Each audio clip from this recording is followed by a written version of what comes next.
दोस्तों, पहले चरण में 18 जिलों की 121 सीटों पर चुनाव प्रचार थम चुका है। राहुल गांधी, तेजस्वी यादव सबने जम कर रैलियां की है। काफी ज्यादा रैलियां हुई हैं। तेजस्वी यादव ने 17 रैली की, लेकिन एक खास बात आखिरी दिन पर हुई है। वो बात क्या है बताएंगे भरत जी हमारे साथ है। भरत जी, आखिरी दिन पे क्या खास बात है? देखिए, आखिरी दिन पर एक नोटिस, बहुत खास नोटिस की गई एक बात। वो बात ये थी कि इतने धुआंधार प्रचार के बीच आखिरी दिन जब पूरा दम लगाना था, तब भारतीय जनता पार्टी की तरफ से नरेंद्र मोदी रैली करने के लिए नहीं आए। और सबसे बड़ी बात ये भी थी कि नीतीश कुमार, इससे पहले जब नरेंद्र मोदी पटना में रोड शो करते हैं तो नीतीश कुमार उनके रोड शो में नहीं आते हैं। कहा जाता है कि नीतीश कुमार इस बात को लेकर दबाव बना रहे थे कि उनको सीएम पद का कैंडिडेट घोषित किया जाए, भारतीय जनता पार्टी अनाउंस करे कि आप ही सीएम बनेंगे। और ऐसा भारतीय जनता पार्टी ने नहीं किया, न नरेंद्र मोदी ने किया, न अमित शाह ने किया। और इसके उलट ललन सिंह ने ये बात कह दी कि मुख्यमंत्री कौन होगा ये विधायक डिसाइड करेंगे। उसके बाद आज का जो दिन था, बेहद महत्वपूर्ण दिन था। भारतीय जनता पार्टी के लिए भी था, नो डाउट, एनडीए के लिए था, भारतीय जनता पार्टी के लिए था और विपक्ष के लिए भी था। विपक्ष जिसको नरेंद्र मोदी और जिसको भारतीय जनता पार्टी और जिसको नरेंद्र मोदी पक्ष के पत्रकार ये कहते हैं कि विपक्ष टूटा हुआ है, बिखरा हुआ है, इन लोगों में एकता नहीं है, ये लोग अलग अलग चुनाव लड़ रहे हैं, ये लोग कुछ नहीं कर पाएंगे। उस विपक्ष की तरफ से सीएम पद का कैंडिडेट भी घोषित किया गया। नंबर एक, उस विपक्ष ने आखिरी दिन की लड़ाई पूरी शिद्दत के साथ लड़ी। तेजस्वी यादव की 17 रैलियां प्रस्तावित थीं और तेजस्वी यादव ने धुआंधार रैलियां की। 2 हेलीकॉप्टर दिन भर में चलाए। आधा दिन एक काले रंग का हेलीकॉप्टर चलाया और आधे दिन से पहले और आधे दिन के बाद उन्होंने एक सफ़ेद रंग का हेलीकॉप्टर किराए पर लिया। ये देखिए, ये आधे दिन के बाद की तस्वीर है तेजस्वी यादव के हेलीकॉप्टर की। इस हेलीकॉप्टर से तेजस्वी यादव ने आधे दिन के बाद प्रचार किया। ये रहा हेलीकॉप्टर। और इससे पहले का हेलीकॉप्टर भी मैं आपको दिखला देता हूँ। ये देखिए, सुबह जो वो चुनाव प्रचार कर रहे थे, इस ब्लैक रंग के हेलीकॉप्टर के साथ वो सुबह सुबह प्रचार कर रहे थे। तो तेजस्वी यादव ने इतनी रैलियां की कि 2-2 हेलीकॉप्टर बदलने पड़ गए। ठीक। और दूसरी तरफ नरेंद्र मोदी जी ने एक भी रैली नहीं की। ये ऐसा नहीं है कि हम ऐसे ही कह रहे हैं। ये देखिए, ये हम उनका पेज आपको दिखा रहे हैं। भारतीय जनता पार्टी का ये पेज है। महिला संवाद एक प्रोग्राम किया है नरेंद्र मोदी जी ने। उसके अलावा एक रैली की थी, वो भी 1 डे अगो, एक दिन पहले रैली की थी।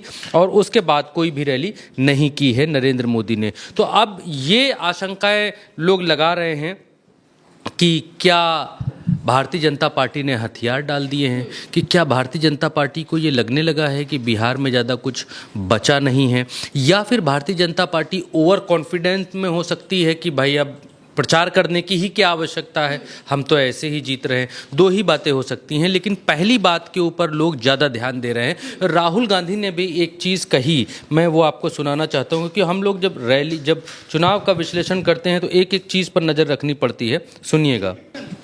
नरेंद्र मोदी जानता है, अमित शाह जानते हैं कि बिहार में वो चुनाव जीत नहीं सकते। एक ही तरीका है जीतने का, नया फैशन। नरेंद्र मोदी जानता है, अमित शाह जानते हैं कि बिहार में वो चुनाव जीत नहीं सकते। एक ही तरीका है जीतने का, वोट चोरी। तो ये राहुल गांधी यहाँ पर कहते हुए नजर आ रहे हैं कि एक ही तरीका है जीतने का, क्योंकि वो बिहार में चुनाव जीत नहीं सकते। ये बात उनको मालूम है। और पिछली बार भी भारतीय जनता पार्टी नंबर 2 की पार्टी थी, नंबर 1 की पार्टी नहीं थी। और इस बार तमाम सारे लोग इस बात को कह रहे हैं और तमाम ग्राउंड रिपोर्ट्स भी इस बात को दिखला रही है कि नीतीश कुमार पिछली बार बहुत तेज़ी से नीचे गए थे। 47 के आसपास उनकी सीटें, 43 के आसपास उनकी सीटें थी। और इस बार तेज़ी से नीतीश कुमार का ग्राफ ऊपर जा रहा है और तेजस्वी यादव का भी ग्राफ तेजी से ऊपर जाता हुआ दिखलाई दे रहा है। अब जब नीतीश कुमार का ग्राफ ऊपर जा रहा है महिमा जी, तो भारतीय जनता पार्टी का ग्राफ भी ऊपर जाएगा। ऐसी आशंकाएं, ऐसी संभावनाएं बहुत कम हैं। एक ऊपर जाएगा तो दूसरे को डाउन होना पड़ेगा। और तीसरी तरफ चिराग पासवान भी ठीक ठाक लड़ाई लड़ रहे हैं। ये कहा जा रहा है कि 28 सीटों में उनकी भी ठीक ठाक सीटें आ सकती हैं। मसला यहाँ पर यह भी फंस गया है कि यहाँ पर पीके ठीक ठाक चुनाव लड़ रहे हैं। सीट भले ही एक न जीते, लेकिन अपर कास्ट सवर्ण वोट वो ठीक ठाक काटते हुए दिखलाई दे रहे हैं। और कुछ जो शराब को पसंद करने वाला वर्ग है, वो वर्ग भी प्रशांत किशोर के साथ जाता हुआ दिखलाई दे रहा है। कन्वर्जन में अगर आप कहेंगी तो एक आध सीट बमुश्किल, वो भी बमुश्किल एक आध सीट कन्वर्जन प्रशांत किशोर कर सकते हैं, ऐसा दिखलाई देता है। लेकिन नीतीश कुमार ठीक ऊपर जाने वाले हैं, अच्छा खासा मार्जिन लेने वाले हैं। तेजस्वी यादव अच्छा खासा मार्जिन इस बार लेते हुए दिखाई देने वाले हैं। भारतीय जनता पार्टी के लिए बिहार में बहुत बड़ा कोई स्कोप है नहीं, मैं इसको बार बार कह रहा हूँ। क्यों नहीं है, उसके पीछे लॉजिक भी है, उसके पीछे कारण भी है, वजह भी है। लॉजिक और कारण वजह जो है वो ये है कि बिहार में भारतीय जनता पार्टी के पास ऐसा कोई बहुत बड़ा रीज़न नहीं है जिससे राष्ट्रवादी तबका, जो राष्ट्रवाद वाले एंगल पे ठीक ठाक उनकी भावनाएं मचल उठती हैं बहुत जल्दी, वो तबका जो मंदिर मस्जिद वाले वर्ग में आता है, जिसकी भावनाएं वहाँ पर बहुत जल्दी इधर से उधर होती हैं। ना तो कोई राष्ट्रवाद वाला मैटर चल रहा है, ना मंदिर मस्जिद या हिंदू मुसलमान आप इसको कह सकते हैं, ना वो वाला मैटर चल रहा है। तो दोनों भारतीय जनता पार्टी के लिए बहुत अहम मुद्दे हैं जिनके दम पर भारतीय जनता पार्टी खड़ी हुई है आज की तारीख में। वो मुद्दे हैं ही नहीं। जब वो मुद्दे नहीं हैं तो किस दम पर भारतीय जनता पार्टी पिछली बार 74 सीटें लाई थी, पिछली बार पुलवामा हुआ था और भी चीज़ें हुई थी, इस बार ऐसा कुछ है नहीं। भारतीय जनता पार्टी ने ऑपरेशन सिंदूर को यहाँ शिफ्ट करके बताने की कोशिश की, लेकिन आप इस बात को अनुभव करेंगी इतनी सारी रैलियाँ देखने के बाद भारतीय जनता पार्टी की, किसी भी रैली में ऑपरेशन सिंदूर का महिमा मंडन या जिक्र करते हुए नरेंद्र मोदी दिखाई नहीं दिए, या भारतीय जनता पार्टी के और भी लोग दिखाई नहीं दिए। मेन एजेंडा ये है कि जंगल राज का जिक्र करते हैं, लेकिन अब वो जंगल राज, जिस जंगल राज की बात करते हैं वो उधर ही दिखाई देने लगा है। ललन सिंह के ऊपर FIR हो चुकी है। अनंत सिंह की सीट पर प्रचार करने के लिए गए थे और वहाँ संविधान के होते हुए, बाबा साहब अम्बेडकर के संविधान के होते हुए, चुनाव आयोग के होते हुए, लोकतंत्र के होते हुए वो ये कह रहे हैं कि चुनाव वाले दिन यहाँ के जो छोटे मोटे नेता हैं उनको घर में ही बंद कर लेना, जाने न देना, और बहुत ज़्यादा कहे वोट डालने के लिए तो लेकर जाना, वोट डलवाना और फिर बंद कर देना। ये लोकतंत्र में, ये क्या मोकामा में इसी तरह चुनाव जीता जाता है क्या? जो अनंत सिंह स्टाइल था वो ललन सिंह, हर जगह पर उन्होंने कहा कि हर आदमी अनंत सिंह बनकर प्रचार करे, चुनाव लड़े।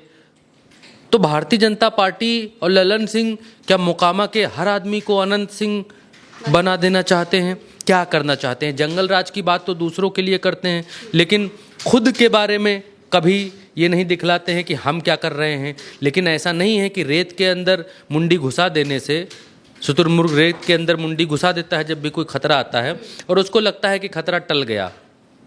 तो अगर आप नहीं बतला रहे हैं, आप चुपचाप वो काम कर रहे हैं, तो ऐसा नहीं कि जनता को दिखलाई नहीं देता है। जनता सब देख रही है। चुनाव आयोग ने FIR की है और FIR करने के बाद जवाब भी मांगा है ललन सिंह से। तो ये तमाम कारण हैं। तो इनमें से लोग ये बातें करने लगे हैं कि आखिरी दिन जब बिल्कुल मामला गंभीर था, जिस दिन आना ही आना था, इम्पोर्टेंट डे जो था, उस दिन ही नरेंद्र मोदी चुनाव प्रचार करने के लिए बिहार नहीं आए। आप ये सोचिए, आप थोड़ा सा वीडियो लंबा हो रहा है लेकिन मैं अपनी बात कहकर जाना चाहता हूँ। आप ये देखिए कि जब जब कहीं कहीं चुनाव होता है, वोट पड़ रहा होता है या आखिरी दिन होता है, आखिरी दिन तो प्रचार करते ही करते हैं, वोट पड़ रहा होता है तो उस दिन वो किसी मंदिर में पूजा कर रहे होते हैं या किसी जगह पर कुछ ऐसा कर रहे होते हैं जिससे दूसरी जगह की चीज़ें प्रभावित हों। लेकिन इस बार जब प्रचार करना था तब हथियार डाल दिए। ऐसा क्यों है? क्या लगने लगा है कि भारतीय जनता पार्टी के पैर उखड़ने लगे हैं? क्या ऐसा लगने लगा है कि नीतीश कुमार मजबूत हो रहे हैं, तेजस्वी मजबूत हो रहे हैं? भारतीय जनता पार्टी जो सोच कर चली थी शुरुआत में, वो बीच में मामला सब गड़बड़ होता जा रहा है। क्या नीतीश कुमार को मुख्यमंत्री ना घोषित करना भारतीय जनता पार्टी के लिए खतरा साबित होता जा रहा है और इसीलिए नरेंद्र मोदी चुनाव प्रचार में आखिरी दिन नहीं आए? क्या रीज़न है ऐसा कि जब हर चीज़ को भारतीय जनता पार्टी प्रधानी के चुनाव को भी ऐसा लड़ती है कि गंभीरता से लड़ती है, लेकिन जो इम्पोर्टेंट डे था आखिरी दिन, उस दिन मोदी जी प्रचार से गायब रहे? बिल्कुल, यानी जिस तरीके से नरेंद्र मोदी प्रचार से गायब रहे हैं और बीजेपी या तो बहुत ज्यादा ओवर कॉन्फिडेंस में पहुंच चुकी है या फिर उन्हें मालूम हो गया है कि आखिर बिहार की जनता क्या चुनने वाली है। अब देखना होगा कि 14 नवंबर को नतीजे क्या आते हैं। फिलहाल के लिए मेरे साथ इस चर्चा में इतना ही। आप देखते रहिए उल्टा चश्मा यूसी।